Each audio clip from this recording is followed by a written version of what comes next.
Halo teman-teman semuanya. Kali ini kita lagi ngobrol santai bareng Kaprodi Manajemen Pak Dr. Januar Suryatoka SEMM. Kita akan membahas tentang ngobrol santai, bahas tentang skripsi.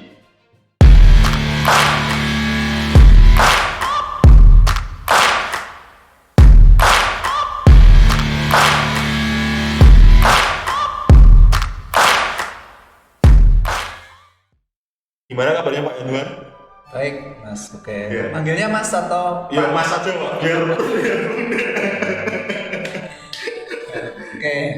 Oke Pak. Kabarnya baik. Masuknya baik. Alhamdulillah.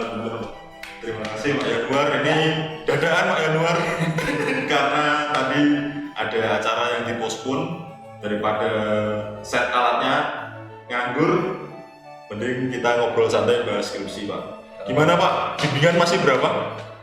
Masih agak banyak ini kayaknya kok banyak yang macet ya. Banyak yang macet ya? Itu apalagi sih bimbingan saya dengan Pak Januar itu banyak yang Ya. Itu kenapa ya? itu kita nggak tahu Pak. Takut sama siapa itu? Takut sama saya atau takut sama jenengan nggak tahu. Ada 3 nggak sama ya? Ya, 3 yang mandek ya Pak itu. Biasanya Kendalanya apa ya? Ya, kendalanya sih banyak sih, Mas. Rata-rata tuh mungkin ada yang terkait dengan pekerjaan, jadi mungkin karena jadwal bimbingannya rata-rata berhubungan dengan jadwal kerja. Ada yang memang mungkin ya nggak dikerjakan, mandek. Itu Pak, memang eman-eman Pak. Biasanya itu saya mandek itu di latar belakang masalah Pak. Emang apa sih Pak isinya dari latar belakang masalah itu Pak? Gampang-gampang susah ya. Iya memang kadang kita udah memberikan wejangan tapi untuk mentransfer wejangan kita kurang begitu paham. Ya. Jadi kalau latar belakang itu yang perlu dipahami pertama tuh topiknya dulu. Jadi kan kebanyakan teman-teman ini mengambil topik itu, ya ini nggak semua ya, tetapi banyak yang istilahnya tuh kayak dadaan gitu loh. Jadi tidak dipersiapkan dengan baik. Daripada skripsi kurang jadi yang aku tak topik giveaway. Jadi sesuatu yang mungkin dia nggak terlalu kuasai atau nggak terlalu dia minati, sehingga untuk mengembangkan di latar belakang akan sedikit kesusahan. Jadi yang pertama tuh kalau menurut saya itu topiknya harus benar-benar dikuasai dulu. Topiknya contohnya apa coba Pak? Topik yang secara umum ya, secara umum banyak Mas. Kan misalkan kalau di SDM kira-kira sekarang yang sedang tren itu apa gitu kan, tergantung teman-teman mahasiswa ini mau nyari topiknya ke arah mana gitu. Kan kita bisa berangkat dari yang namanya pemikiran deduktif ya, jadi hal yang sifatnya umum ke khusus gitu, atau mengamati fenomena yang terjadi sekarang itu apa. Misalkan yang banyak mungkin sekarang kayak white quitting misalkan, atau work life balance misalkan. Nah itu kan bisa diambil dulu topik besarnya. Nah, topik besar itu harus diminati dulu. Jadi kalau kita tuh berminat kepada sebuah hal itu kan, itu akan lebih memacu kita untuk bisa lebih mengulik lebih dalam gitu. Tapi kalau sesuatu yang kita nggak kuasai atau kita awam gitu ya agak susah. Ya. Jadi work life balance itu memang hari ini baru banyak perusahaan yang concern ke situ ya Pak. Betul. Karena saya lihat contohnya di Nutrisari, kemudian Marimas, terus ada di contohnya kantor Google gitu. Itu kan senyaman mungkin Ya. bagaimana membuat kantor itu sebagai rumah kedua. Betul. Jadi antara life dan work itu bisa seimbang. Itu kan karena pergeseran ini, angkatan kerja kan sekarang masuknya ke generasi Z itu. Jadi salah satu value yang mereka inginkan itu keseimbangan antara pekerjaan dengan kehidupan di luar pekerjaan gitu. Sehingga ya mau tidak mau perusahaan harus menyesuaikan karena angkatan kerjanya masuknya sekarang ke arah generasi Z itu. Ini kita kalau ngobrol mungkin kebanyakan SDM ya, karena kita sama-sama SDM. Jadi kalau menggambarkan pemasaran atau keuangan mungkin jarang-jarang ya Pak ya kita. Penelitian kita memang rata-rata kebanyakan memang SDM ya. Tapi secara umum kalau menurut latar belakang saya kira tidak hanya di bidang SDM, tetapi apa ya, alur ataupun sistematika dalam menulis latar belakang itu sama sih sebenarnya. Untuk mau pemasaran, keuangan, SDM, produksi itu sama. Ya, jadi dimulai dari penguasaan topik, kemudian kalau saya lebih cenderung menggunakan tadi pemikiran secara deduktif tadi, jadi dari yang umum dulu baru masuk ke khusus dalam artian variabel penelitian apa yang mau kita gunakan. Ya, berarti dari umum secara topiknya dulu, topik, kemudian habis itu konsen ke habis topik secara umum, fenomena secara umum ya, secara umum, setelah itu masuk ke dependent variabelnya dulu. Kalau menggunakan penelitian asosiatif. Iya. Kalau studi kasus Pak? Kalau studi kasus, kalau studi kasus ya berarti ya case-nya itu apa ya? Ya fenomena. Kan kebanyakan di sini kan banyak yang ke kantor mana, iya kan Pak? Enggak secara umum. Kalau kita memang meneliti biasanya secara umum ya. Secara umum Indonesia gimana, Salatiga gimana. Tetapi kalau ini studi kasus, contoh perusahaan A gitu, berarti awalinya dengan mana, gimana Pak? Kalau itu nanti itu setelah penjelasan variabel penelitian baru masuk ke perusahaannya, ke case-nya, atau ke kondisi atau fenomena secara khusus yang terjadi di objek penelitian tersebut. Nah itu biasanya kalau SDM data-data yang harus kita cari apa ya Pak? Paling gampang sih observasi atau wawancara kalau ngomong kita. Iya sih, kalau observasi wawancara. Mungkin kalau teman-teman yang mandek di saya karena saya harus minta data. Datanya mana harus valid. Kalau wawancara itu kalau menurut saya masih kan omongannya uang gitu. Jadi berdasarkan orang kan bisa merasakannya masing-masing. Toh itu kalau kelemahan dari mahasiswa itu cuma berdasarkan satu orang HRD. Iya kan Pak? Kebanyakan kan gitu kan, ke satu orang HRD-nya ngomong gitu lah. Apakah karyawan-karyawan lainnya merasakan itu juga kan kita nggak tahu. Kalau kualitatif sih memungkinkan informan kunci, tetapi kalau kuantitatif saya kira harus lebih banyak yang diobservasi atau diwawancara, termasuk karyawannya. Cuma kalau data secara resmi agak susah memang karena proposalnya kan misalkan belum jadi untuk minta izin penelitian kan belum bisa. Jadi ya mungkin misalnya ya prasurvei awal yang mungkin nggak terlalu banyak juga sih ya, mungkin kalau karyawannya ada berapa ya? 1.000 banyak. Itu kemarin memang kebanyakan sih mandek di latar belakang masalah. Kemarin kan yang di bidang kita itu kan kenapa kamu kok di desa itu? Di desa itu. Ini yang siapa? Ya itulah. Dia meneliti tentang Telkomsel. Iya kan? Meneliti tentang Telkomsel, saya tanya kenapa di desa itu? Sampai sekarang nggak datang lagi. Belum menemukan jawaban. Itu. Makanya kan harus menentukan objek penelitian itu kan harus ada alasannya juga kan Pak. Di dalam latar belakang itu kan juga muncul. Di dalam latar belakang itu muncul kenapa kok kamu meneliti topik itu, kenapa kamu meneliti tentang di objek itu. Di objek itu. Karena di desa kenapa kok memilihnya di desa? Iya, di desa itu kan itu harus biasanya banyak yang tanya itu soalnya dosen penguji itu. Apa kok ning kono? Kalau milih kok ning kono apa? Terus, ya itu fenomenanya apa yang ada di situ, permasalahannya apa? Itu jadi latar belakang masalah tuh intinya ono masalah ya. Iya, ono masalah ya. Daerah ono masalah ya. Karena saya banyak baca di perpus itu kok isinya teori-teori aja. Iya sih, ada juga yang seperti itu, teori-teori. Jadi kayak apa ya, namanya mungkin lebih ke kayak mencari gap penelitian gitu ya. Research gap ya. Iya. Tapi kalau di sini enggak kayak portofolio Pak. Cuma nempel gitu.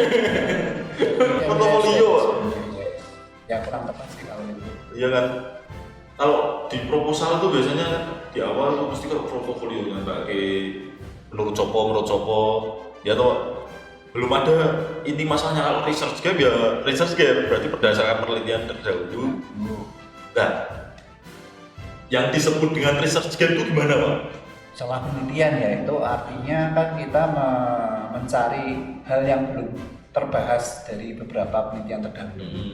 Misalkan kalau dari hasil penelitian terdahulu itu ada beberapa fakta-fakta yang menunjukkan bahwa hasil penelitiannya masih tidak konsisten nih. Ada yang mengatakan pengaruhnya signifikan misalkan, terus ada yang mengatakan tidak berpengaruh.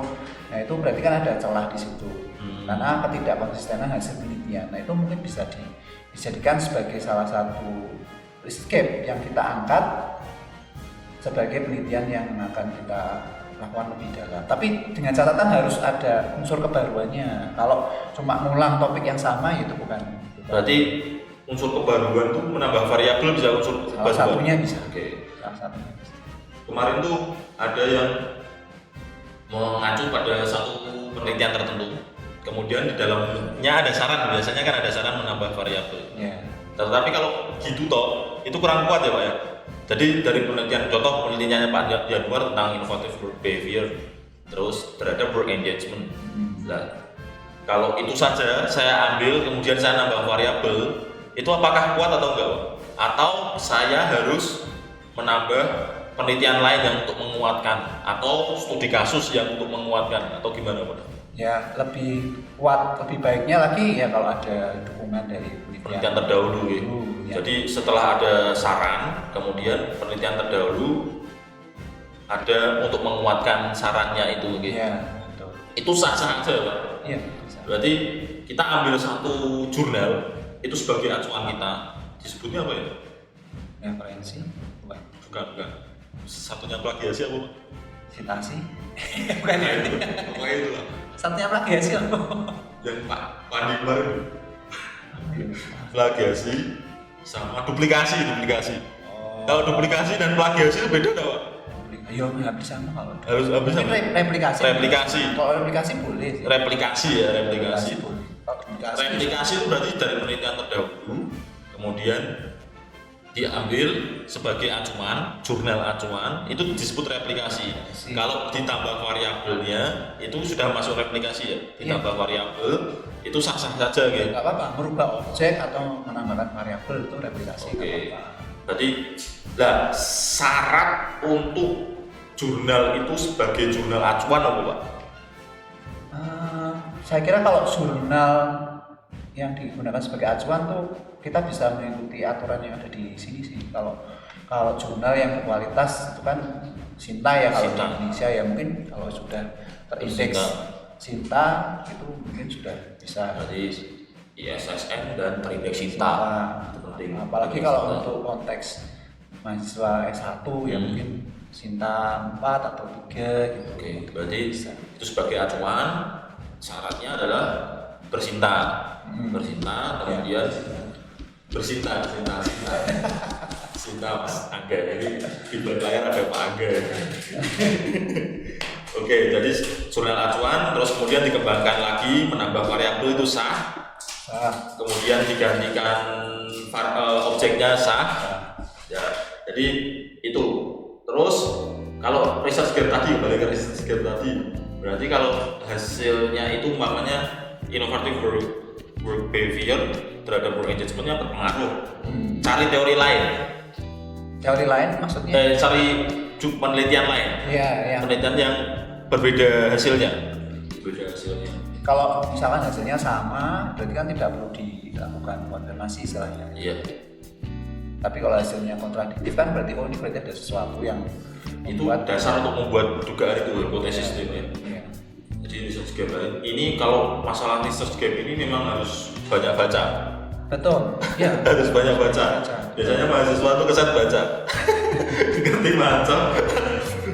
Nah ini memang jurnal itu memang semuanya harus dibaca Pak. Harus dibaca. Jadi jangan cuma dicantumkan di daftar pustaka tapi enggak itu portofolio itu tadi. Ya nemplek itu juga tetap harus dibaca karena keterkaitan antar paragraf di dalam latar belakang itu penting. Jadi kadang nggak nyambung gitu. Jadi alinea awalnya ngomongin apa? Terus itu tenang gitu Pak. Ya makanya kan perlu diberi pemahaman ya kepada mahasiswa yang membimbingkan itu bahwa ya harus ada keterkaitan membuat kalimat, menyusun kalimat. Misalkan membuat kalimat itu kalau ada kata sambung ditaruh di awal itu kan nggak boleh. Ya itu yang simpel-simpel itu juga perlu diperhatikan. Itu kalau latar belakang masalah itu banyak banget. Kita sudah berapa menit nih? Nah, ini mengenai latar belakang masalah. Berarti tadi sudah ya intinya research gap, kemudian ada chart objek harus ada alasannya, terus topiknya ditentukan dulu, topik yang kalian seneng ya itu dulu itu, terus kemudian masuk ke bab 2 Pak. Bab 2 teori-teori aja Pak. Teori juga ya itu juga tantangannya adalah terhindar dari plagiasi. plagiasi. Cari masalahnya dulu apa cari topiknya dulu? Nah itu Pak, cari masalahnya dulu apa cari topiknya dulu? Kalau saya secara pribadi biasanya carinya topiknya dulu. Cari topiknya dulu. Kalau saya lebih senang cari masalah dulu. Cari masalah dulu. Ya itu tergantung tadi pendekatannya ada deduktif. Iya. Jadi bisa pilih semua. Biasanya saya tetap baca, intinya baca. Iya. Intinya baca, cari-cari ke BPS, Badan Pusat Statistik. Iya. Kemudian kan itu ada publikasi mengenai industri manufaktur, kan di dalamnya ada karyawan, ada tentang marketing dan lain sebagainya. Nah itu bisa sebagai dasar untuk sebagai isian dalam latar belakang masalah. Nah ini kalau gue ya pasti mengatasi plagiasi. Nah ini gimana Pak? Ini ahli mengenai plagiasi ini. Ya, kalau plagiasi itu ya selama kan ada ini ya Mas, ada parafrase. Iya, parafrase. Parafrase bisa, atau kita kalau sitasi itu kan juga bisa menjadi salah satu cara untuk menghindari yang namanya plagiasi. Nah itu makanya belajar Mendeley. Ya, atau EndNote bisa, EndNote Zotero bisa. Tergantung sih mau cari yang mana. Iya. Cuman kalau di bab 2 itu ya kendalanya tadi cenderungnya itu copy paste. Nah itu portofolio. Paste. Clipping ya istilahnya. Mau nempel gitu clipping. Jadi kalau dalam bab 2 itu ada istilah namanya melakukan sintesa. Jadi tidak hanya mengcopy paste, tapi kita harus menyusun supaya paparan teoritis itu bisa dipahami. Jadi misalkan bisa diawali dari mencari definisi. Definisi itu tidak hanya dari satu sumber, 2-3 sumber yang berbeda kita masukkan, lakukan parafrase, kemudian kita simpulkan. Itu namanya sintesa. Terus kemudian kita masukkan namanya landasan teori kan harus lengkap ya, harus komprehensif ya. Jadi misalkan kita ngomongin soal work life balance misalkan, ya definisinya apa work life balance, kita cari dari beberapa sumber yang berbeda. Perhatikan juga tahun kutipannya, jangan terlalu lama, paling tidak 10 tahun terakhir. Terus diurutkan, kalau kita ngutip tuh jangan loncat-loncat, misalkan definisi pertama dari tahun 2010, nanti definisi kedua 2005 misalnya. Ya, jadi harus diurutkan dari tahun yang lama atau ya lama ke baru. Karena secara logika kan yang lama dulu nih yang definisinya, baru kemudian muncul definisi yang baru. Diurutkan, terus dimensi-dimensinya work life balance itu apa, kemudian faktor apa yang bisa membuat work life balance itu bisa istilahnya terapkan dalam organisasi, indikatornya apa gitu. Jadi jangan cuma, biasanya kalau di bab 2 itu kecenderungannya cuma definisi terus indikator. Udah dua itu toh. Nah itu sangat kurang sekali. Jadi harus lebih detail lagi. Nah itu ya udah baca. Ya itu baca. Jadi skripsi itu nggak bisa kalau nggak baca. Sebenarnya amannya lagi kalau jurnalnya itu jurnal berbahasa Inggris. Ketika kita terjemahkan. Oke, itu sama kita semua. Itu bebas dari plagiasi. Jadi jangan takut dengan jurnal berbahasa Inggris karena itu membantu dalam hal plagiasi. Ya, dalam hal apa ya istilahnya? Mengatasi plagiasi. Di lumayan itu. Lumayan. Ya, itu baca enggak harus semuanya. Yang penting intinya apa ngerti, nah itu udah.